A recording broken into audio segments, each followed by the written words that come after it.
দ্বিতীয় বিশ্বযুদ্ধের এমন 5টি অস্ত্র যা আজও আধুনিক সেনাবাহিনী ব্যবহার করছে।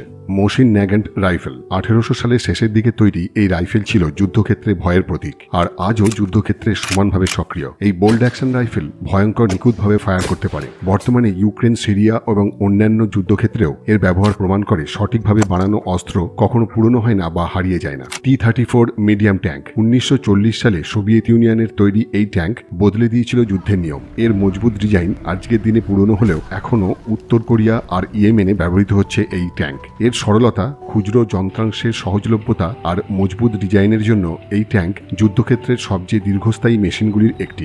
M42 অটোমেটিক গান এর প্রতি মিনিটে 1200 রাউন্ড ফায়ার করার ক্ষমতা দ্বিতীয় বিশ্বযুদ্ধে সেনাদের হতবাক করে দিয়েছিল। এই বন্দুকেরই আধুনিক সংস্করণ MG3 এখনও জার্মান সেনা ও বিশ্বের অন্যান্য বহু দেশে ব্যবহৃত হচ্ছে। ট্রেঞ্চ থেকে শুরু করে সাঁজোয়া গাড়ি সর্বত্রই এর ব্যবহার রয়েছে। আধুনিক যুদ্ধক্ষেত্রেও এটি অন্যতম আধুনিক দ্রুত অটোমেটিক বন্দুক। PPSH-41 সাবমেশিন গান 1941 সালে সোভিয়েত ইউনিয়নের তৈরি এই ড্রাম ম্যাগাজিন বন্দুক প্রতি মিনিটে 900 রাউন্ড ফায়ার করতে পারে। টেকসই, ভয়ঙ্কর, অথচ ব্যবহার পদ্ধতি অত্যন্ত সহজ। এই বন্দুক আজও উত্তর কোরিয়া আর মধ্যপ্রাচ্যের মিলিশিয়া বাহিনী ব্যবহার করছে। 80 বছর পরেও এই বন্দুক কম খরচে বেশি প্রভাব ফেলার অস্ত্র হিসাবে যুদ্ধক্ষেত্রে রয়ে গেছে। M2 Browning .50 calibre machine gun 1933 সালে তৈরি এই বন্দুক আজও আমেরিকার অন্যতম ভরসাযোগ্য যুদ্ধাস্ত্র হিসেবে ব্যবহৃত হয়। প্রতি মিনিটে 600 রাউন্ড ফায়ার করতে পারে। এর বুলেট সাঁজোয়া গাড়িকেও ভেদ করে যেতে পারে। হামভি, হেলিকপ্টার বা জাহাজে এখনও এই মেশিন গান ব্যবহার করা হয়। এর শক্তি আর নির্ভরযোগ্যতা আজও অতুলনীয়।